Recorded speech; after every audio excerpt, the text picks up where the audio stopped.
I still remember the exact sound of the train the day I first saw them. Not the big whoosh of arrival or the dull clack of the wheels, but a small, tired squeal, like the tracks were sighing. That little sound sits in my head like a timestamp. I was running late, as usual, clutching a cheap coffee that had already gone lukewarm. My hands were full of everything I thought mattered that morning. A folded list of errands, a phone buzzing with unread messages, and a head full of thoughts I hadn't yet sorted. I stepped into the carriage, and the world shifted a fraction, the way it does when the light through a window suddenly changes color. They were standing by the door, not looking for attention, barely noticeable if you weren't looking for them. A worn coat, an old scarf, a canvas bag hanging from one shoulder. They were reading, not scrolling, not pretending to read, actual pages fluttering in their hands. The book looked like it belonged in another life, the kind with yellowed edges and handwriting on the inside cover. I remember thinking, absurdly, that the book and their coat matched, like someone had arranged the scene. For weeks before that day, I'd felt like I was moving through a story I hadn't chosen. The same job, the same apartment, the same rotation of faces in the neighborhood cafe. I had been living in small, safe patterns. Then that soft squeal on the tracks, and that person with the book appeared, and the pattern stuttered. I did what people do when something unexpected happens. I pretended not to notice. I took a seat across the carriage and fumbled with my phone, thumbing through messages I didn't intend to answer. But every few seconds, my eyes would drift back to them. They weren't striking in the conventional way. There was nothing dramatic about their features, nothing that would make people turn and whisper. It was quieter than that. The way they read, the way they tapped the tip of their finger against the page before turning it, the small, private smile that crossed their face now and then, as if the book were sharing a joke with them alone. When the train announced the next stop, I felt something silly and dangerous, the hope that they would get off too. It was ridiculous. People get on trains and get off trains, and you never see them again. But desire is not logical. Desire is an apartment with the lights on at midnight because someone forgot to switch them off. They didn't get off. The train kept going. And then someone else got on. And then another. And the carriage filled with the noises of other lives. A baby crying, someone laughing on the phone, a man eating a sandwich. The scene should have faded, but it didn't. Instead, it shifted. After a few stops, the person closed the book and stood up. They moved toward the exit. For reasons I still can't explain, I stood up too. Maybe I wanted to say something. Maybe I wanted to ask about the book. Maybe I wanted to invent an excuse to speak to a stranger. We both stepped onto the platform at the same time. The station was wet with the kind of rain that didn't fall so much as stain the air. They looked at me then, directly, for the first time. Up close I saw the small scar at the edge of their eyebrow, the tiny smudge of ink on one thumb, and the way light caught the tiny silver hoop in one ear. They smiled in a way that was not exactly for me, and not exactly not for me. "Is that a rare edition?" I asked, because that was the only harmless, reasonable thing I could think to say. I sounded like I had rehearsed it. I didn't notice at first that I sounded nervous. I only realized later how my voice had gone high at the end, like a child asking permission. They laughed, a soft sound that made the platform seem warmer. Not rare, just stubborn. It refuses to fall apart. The conversation that followed was absurdly ordinary. We traded small facts like currency. Names of neighborhoods, where the best cheap coffee was, what time the bookstore closed on Sundays. I learned that they worked evenings at a cafe 3 stops away, that the book was a mended copy of a novel they'd loved since college, and that they liked rain for the way it made buildings look honest.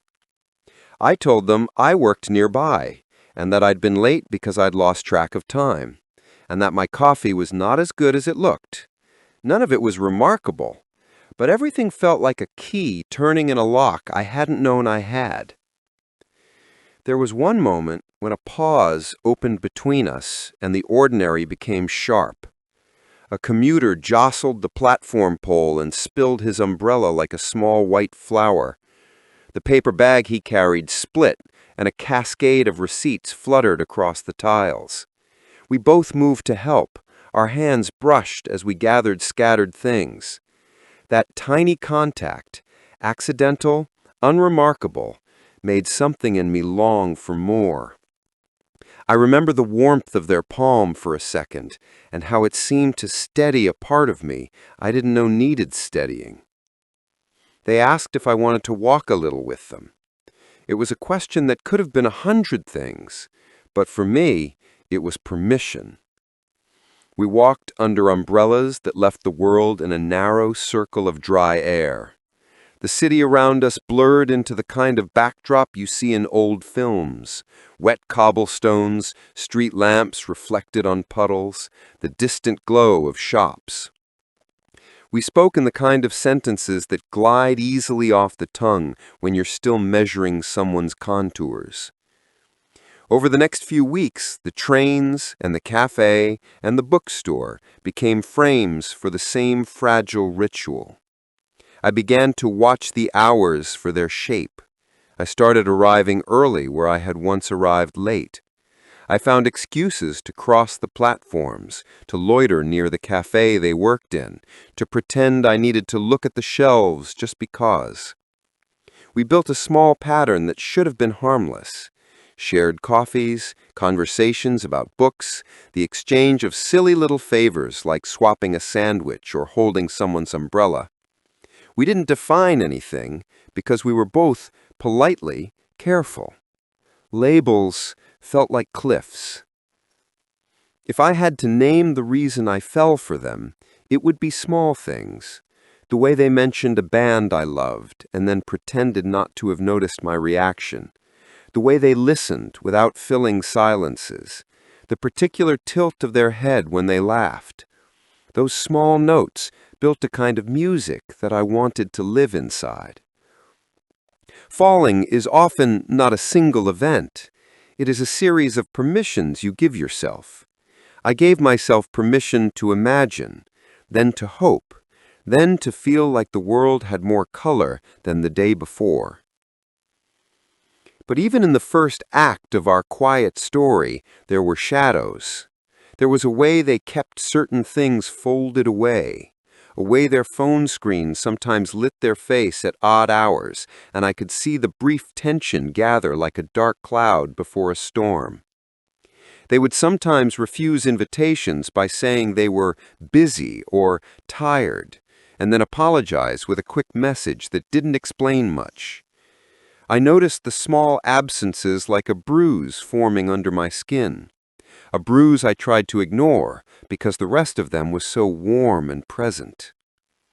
That's the dishonest thing about beginnings. They disguise absences as mystery and gaps as personality quirks. You tell yourself stories to fill in the edges. You say, they have a lot going on.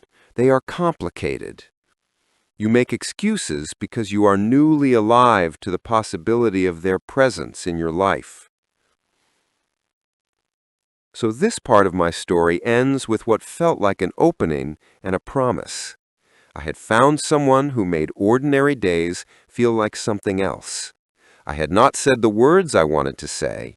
I had not even admitted them fully to my own mind. But I had started a list of small prophecies about us. Shared books, long walks, secret jokes.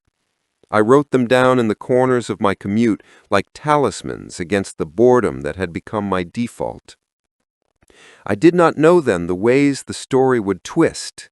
I did not know how some of those small openings were going to become cliffs.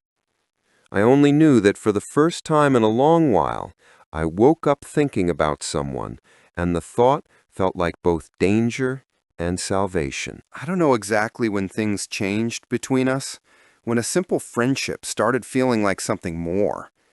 Maybe it was the way we started talking every night, about everything and nothing. Or maybe it was when her voice became the first thing I wanted to hear in the morning. It's funny how slowly love can creep up on you, like a fog that rolls in until you're completely surrounded by it, and you don't even remember when the air was clear. At first, I tried to ignore it. She had someone, a boyfriend. They'd been together for 2 years, and though she never talked much about him, I knew she loved him. At least, that's what she said. Still, we talked every day. We'd sit in the cafe near campus, tucked in a corner where time seemed to move slower.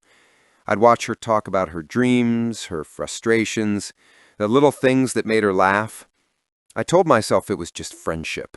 I wanted it to be just friendship. But then, one day she said something that changed everything. She said, "You know, sometimes I think you understand me better than anyone else does." I laughed it off, but my heart didn't. It took that sentence and ran with it. It started building castles on clouds, places where maybe, just maybe, I was the one she really wanted. The nights grew longer, the conversations deeper. We talked about childhood, fears, even regrets we never told anyone else. She'd send me random texts, "Are you awake?" And we'd talk till 3 a.m. about things that didn't matter, yet somehow mattered more than anything else. I started noticing the details, how her laughter filled the quiet moments, how she bit her lip when she was thinking, how she looked when she talked about something she loved, her eyes alive with fire. And yet every time I let myself drift too far, reality would pull me back. She had someone, and I wasn't supposed to be in love with her. But love doesn't care about rules. It doesn't care about timing. It happens. There was one evening I remember more than any other. It was raining, one of those soft, unending drizzles that makes everything feel like a movie. We sat on the steps of the library after closing, sharing an umbrella, waiting for the rain to let up. She leaned her head on my shoulder, and in that moment, I knew I was gone. Completely. She didn't say a word, neither did I. The air between us was heavy. Not uncomfortable, but charged, like something real was forming, even if neither of us wanted to name it. I remember looking down at her hand, just inches from mine. I could have reached out, I could have held it, and maybe she would have let me. But I didn't, because deep down I knew if I did, everything would change. So I stayed still. I told myself that loving her quietly was enough, that being there, being close, was better than losing her altogether. The next few weeks were torture in slow motion.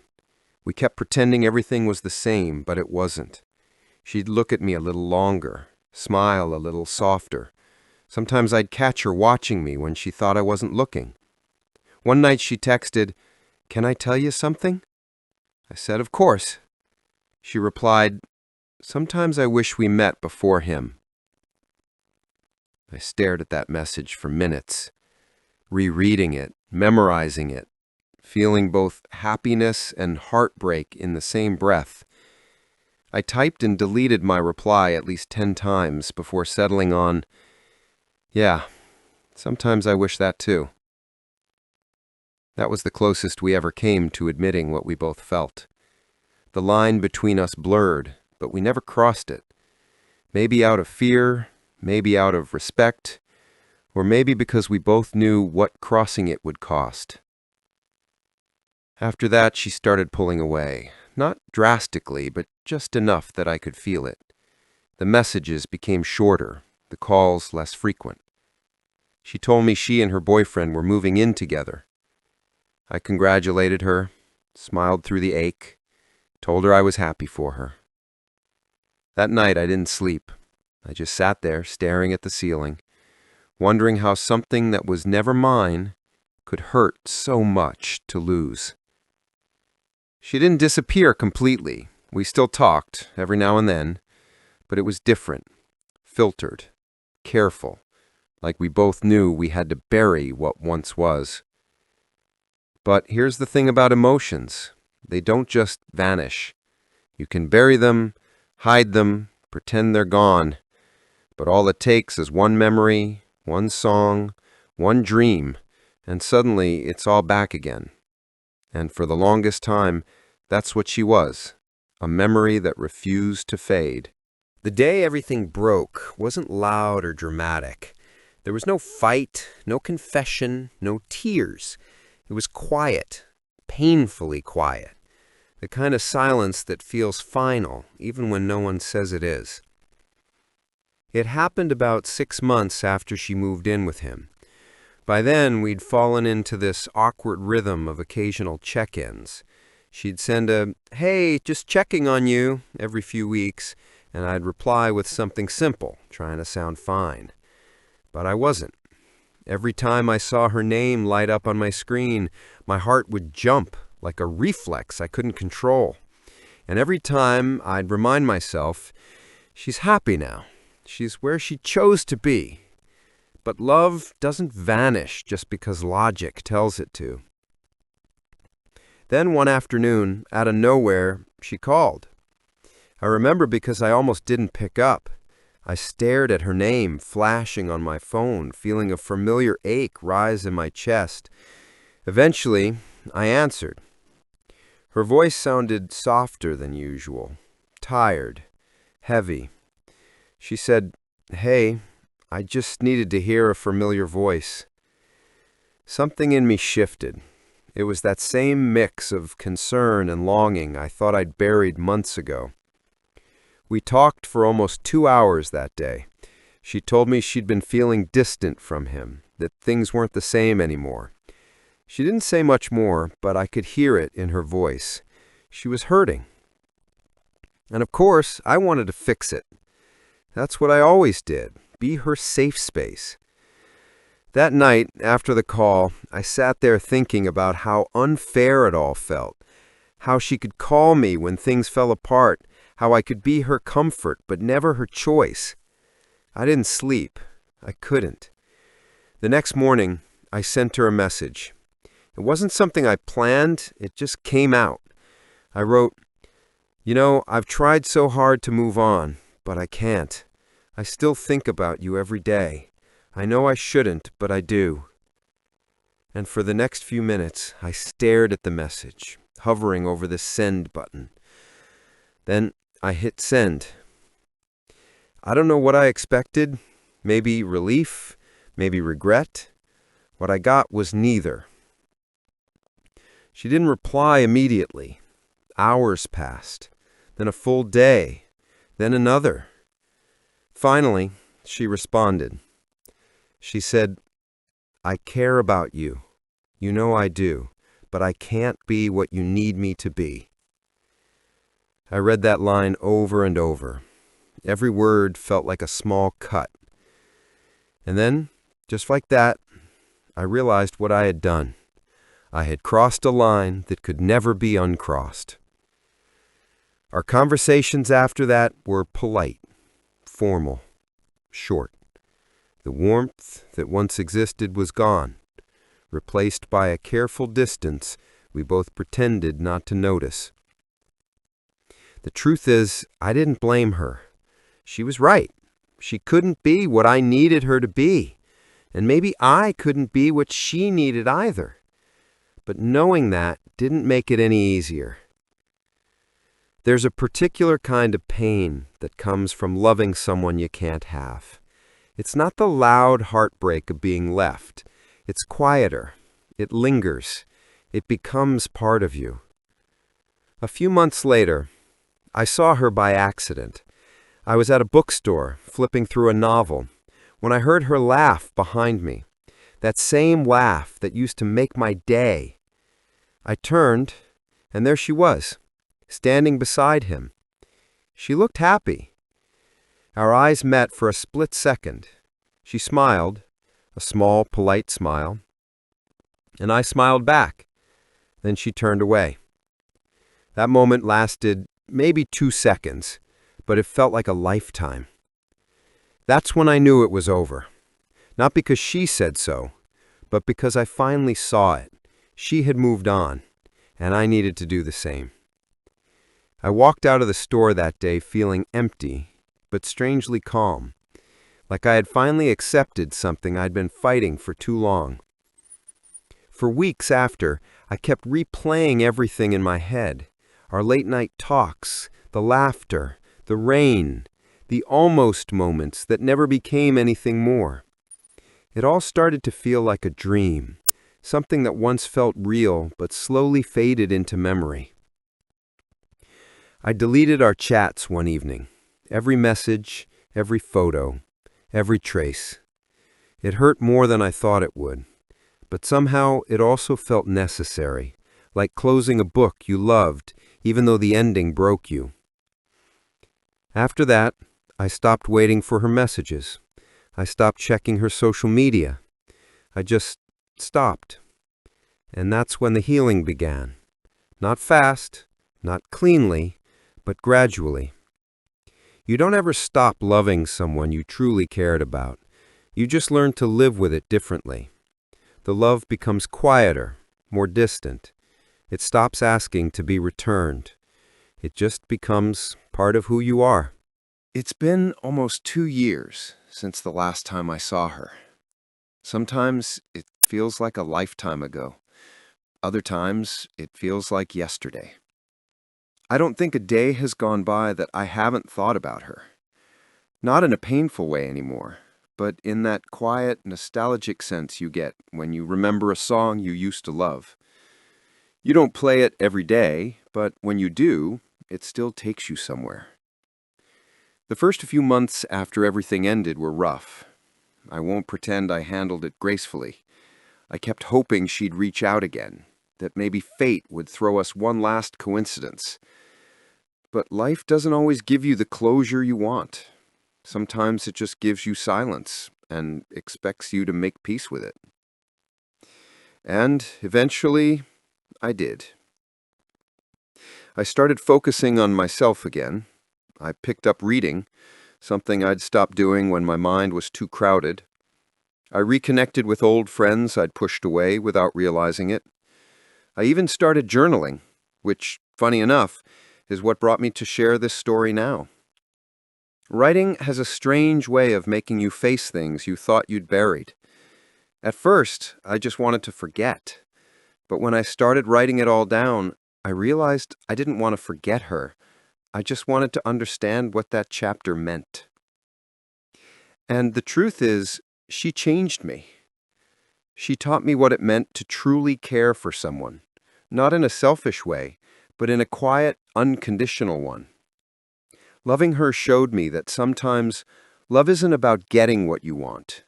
It's about being grateful you felt it at all. There's beauty in unfulfilled love, a kind of purity that doesn't always survive the weight of reality. When something never had the chance to be ruined, it stays perfect in your memory. But I also learned that holding on too long can become its own kind of prison. It took time, a long time, to let go of the what-ifs. What if we'd met at a different time? What if she hadn't been with someone else? What if I had told her sooner? The mind loves to torture itself with possibilities, but life doesn't happen in the what-ifs. It happens in the choices we actually make. And the truth is, we made ours. She chose her path, and I eventually had to choose mine. One night, months after everything had settled, I saw her post online, a photo of her and her boyfriend, now fiancé. They looked genuinely happy. For the first time, it didn't sting. I didn't feel jealousy or bitterness, just quiet acceptance. Because she deserved to be happy, and so did I. That night, I sat on my balcony, phone in hand, and I whispered to myself, "Thank you." Not out of regret, but gratitude. Thank you for the laughter. Thank you for the sleepless nights that felt infinite. Thank you for showing me what it means to feel deeply, even when it hurts. I think people underestimate what it means to love and not end up together. We're so used to believing love only matters when it's reciprocated, when it lasts forever. But that's not always true. Some loves are meant to teach, not to stay. And maybe that's what she was for me. A lesson in feeling, in timing, in learning to let go. There's a quote I once read that stuck with me. Some people come into your life as blessings. Others come as lessons. And some, the rare ones, are both. She was both. I don't know where she is now, if she's married, if she's happy, if she ever thinks of me when certain songs play. But that's okay, because I've learned that closure isn't something you wait for from someone else. It's something you give yourself when you finally accept that your story with them served its purpose. Now when I walk past that cafe we used to sit in, I don't feel the ache anymore. I just smile. It's strange how memories that once hurt can eventually make you feel calm. I still catch myself wondering what she'd think of who I am now. Would she still laugh at my bad jokes? Would she notice how much quieter I've become? But those thoughts fade as quickly as they come. Because now I've found peace in knowing that we don't need everyone we love forever. Sometimes the temporary ones leave the deepest marks. And maybe that's what love really is. Not the forever you keep, but the feeling you carry long after it's gone. So, if you're listening to this and you've loved someone you could never have, I hope you know that you're not weak for feeling that deeply. You're not foolish for holding on longer than you should have. You just loved. Fully, honestly, bravely.